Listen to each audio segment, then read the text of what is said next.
How much did you inherit? Simon's question came out of nowhere, catching me off guard on the night of my father's funeral. I was still reeling from my grief when he asked, I heard your father had an inheritance of $3 million. So once again, how much did you get? The inquiry gave me an unsettling feeling. Distraught and desperate to avoid further tension, I lied. Nothing. I didn't inherit anything. It seems my sister and mother are the ones who received it. Simon's face lit up with a triumphant grin. I knew it. Your parents always said you were incompetent and that they didn't care about you. I'm glad my instincts were right. What? I could barely process his words. I want a divorce, he declared coldly. I can't be with someone who's poor now. I've already found someone else. I need you out of my life. With that, Simon had me sign the divorce papers. His family mocked me for my misery, but they were mistaken. They could never understand how relieved I felt to be rid of Simon's betrayal. My name is Jane. I come from a family of 4 with a younger sister named Kim. From a young age, Kim and I never got along. My mother, Anne, always sided with Kim, leaving me feeling isolated, though I eventually became accustomed to it. My father, Dan, was the only one who seemed to care, but his demanding job kept him away from home, leaving me alone with my feelings of abandonment. Even as an adult, my situation remained unchanged. I wasn't allowed to attend college due to tuition fees. Yet, when Kim was set to enroll in a private college, my mother insisted that it would be a waste not to send her despite my own lack of educational opportunities.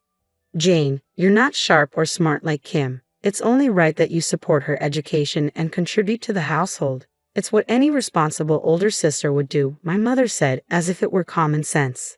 Her words stung deeply, and tears streamed down my face. Kim looked at me with disdain, adding, It's your own fault, you're incompetent. You're uglier and less successful than me, so you should try harder. If you can't do that, you're worthless. The toxicity of my family environment drove me to leave home once I started working. Living alone wasn't difficult for me. It felt liberating. Initially, my father sent me a small amount of money to help out, but after 6 months, that stopped. Instead, I received a letter from my mother accusing me of theft. Your father was sending you money without our permission. You have no right to it because you haven't contributed to Kim's tuition or supported us. I'll be sending you an invoice for the total amount you received. Make sure to refund it. Stop being a thief. My mother's resentment was clear, and she sent an invoice calculated to cover the exact amount of alimony, demanding repayment for the money I had received from my father. I was deeply uncomfortable discussing or debating the matter any further, so I complied with my mother's demands, sent the money, and quietly moved to a new apartment. A few years later, I married Simon, whom I met at work. Determined to sever ties with my past, I decided to inform my parents about my marriage. When I returned to their house, I was struck by how much my father had aged. The once industrious man now looked frail and bent, struggling even to stand. Oh, you're back, my mother remarked with disdain. I wonder what this ungrateful daughter, who never sends any money home, wants?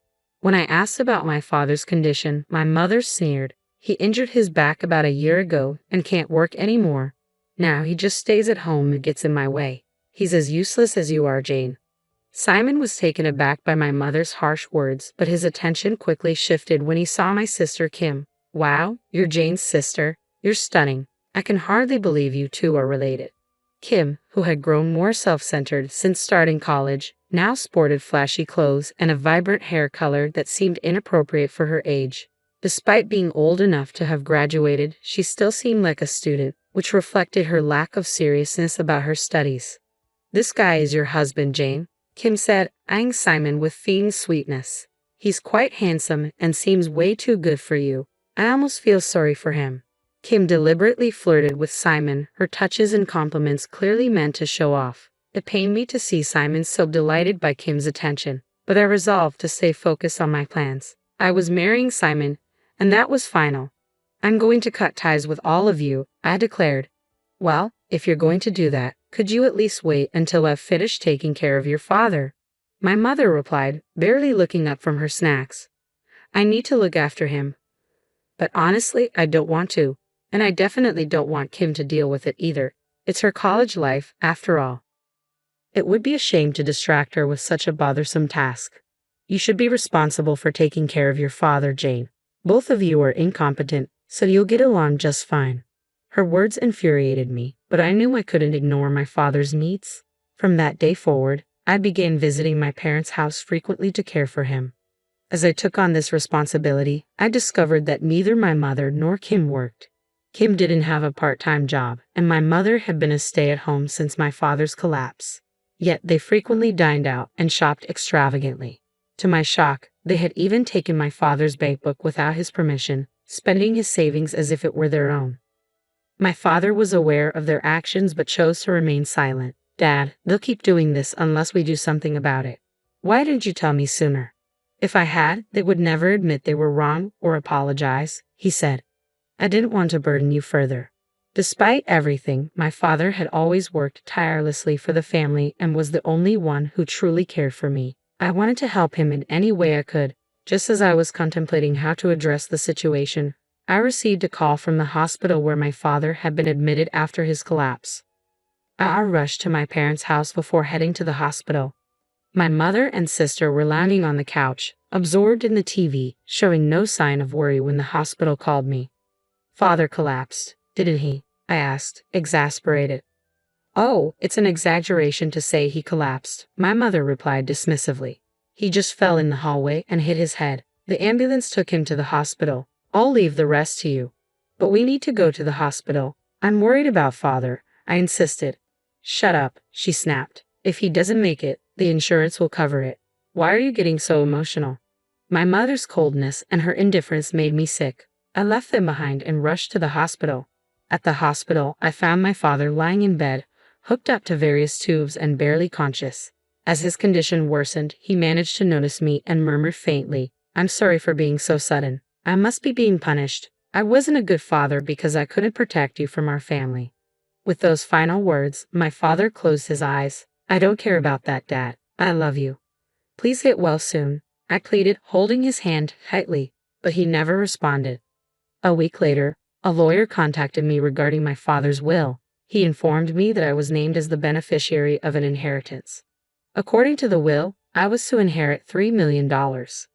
I was stunned. It turned out that my father had hidden another bank book separate from the one my mother had taken, which held the $3 million. He had also left a note specifying that this information should not be shared with any other family members. It seemed that this was his way of ensuring my future even after he was gone. Overwhelmed by my father's unexpected kindness, I made my way back to my parents' house to retrieve the hidden bank book. As I arrived, my mother and sister were waiting at the front door, their stances commanding and imperious. "What are you doing here now?" my mother demanded. "Came to scavenge things now that Dan's dead? How despicable. Everything here, the house, the car, belongs to me and Kim. Don't act like a thief." I knew better than to discuss my inheritance with them, especially given their unwillingness to listen. "I'm here to collect Father's memorabilia, and shouldn't I be entitled to at least a small share of the inheritance?" Without missing a beat, my mother produced a document and waved it in front of me. It was another will, supposedly written by my father, but the handwriting was unmistakably Kim's, not my father's distinctive script. The will claimed that my mother and sister would inherit all of my father's estate. "I can't make out much of this since Kim's handwriting is so poor," I said, struggling to understand the document. "That doesn't matter," my mother replied coldly. "This is the will, and it's already been shared with all our relatives and neighbors. It's too late for you to contest it now." My mother refused to let me enter the house, fully aware that I knew the will was a forgery. Defeated, I left and returned home. Simon was waiting for me, concern etched on his face. "Were you at your parents' house? If you told me, I would have gone with you. It's a shame I missed seeing Kim." I was taken aback. "Why are you so interested, and what does any of this have to do with you, Simon?" "I went to retrieve my father's inheritance, but my mother and sister kicked me out of the house." "How much did you all inherit from your father?" Simon asked me, curiosity piqued. "I'm not sure of the total amount, but the house, land, and everything else were in his name." "So it must be quite substantial," I replied. "I see," Simon said, pressing further. "And how much of the inheritance do you get, Jane?" I hesitated, knowing I shouldn't reveal the truth.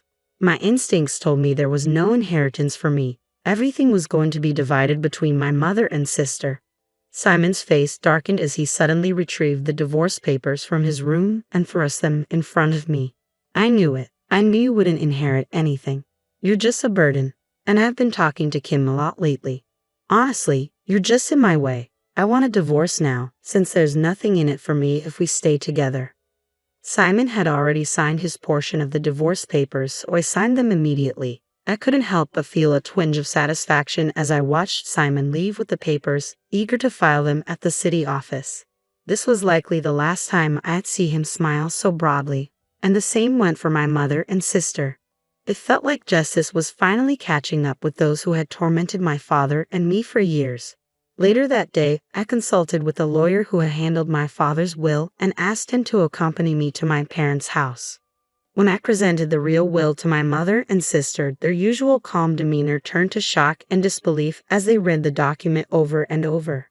"This is a lie," my mother protested. "I have a will here that states Kim and I are the sole heirs." "If you claim the other will is a forgery," the lawyer said, "we can conduct a handwriting analysis. If it's proven to be a fake, you could be charged with fraud. Are you prepared to face that?"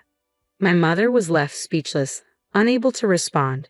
I also learned a great deal from Dan. He revealed that even after his health declined, my mother and sister had abandoned him, sold all his possessions without permission, and acted as they pleased. Kim, on the other hand, had been indulging in reckless behavior, gambling and spending excessively from his personal bank account, leaving him deeply in debt.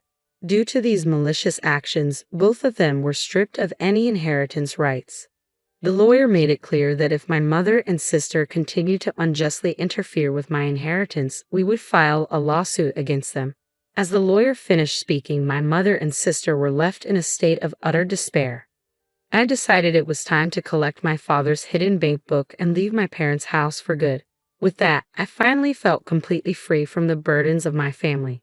Soon after, Simon, unaware of the truth, apparently approached my sister, hoping to start a relationship with her. My mother and sister, keeping the inheritance issue a secret, married him quickly.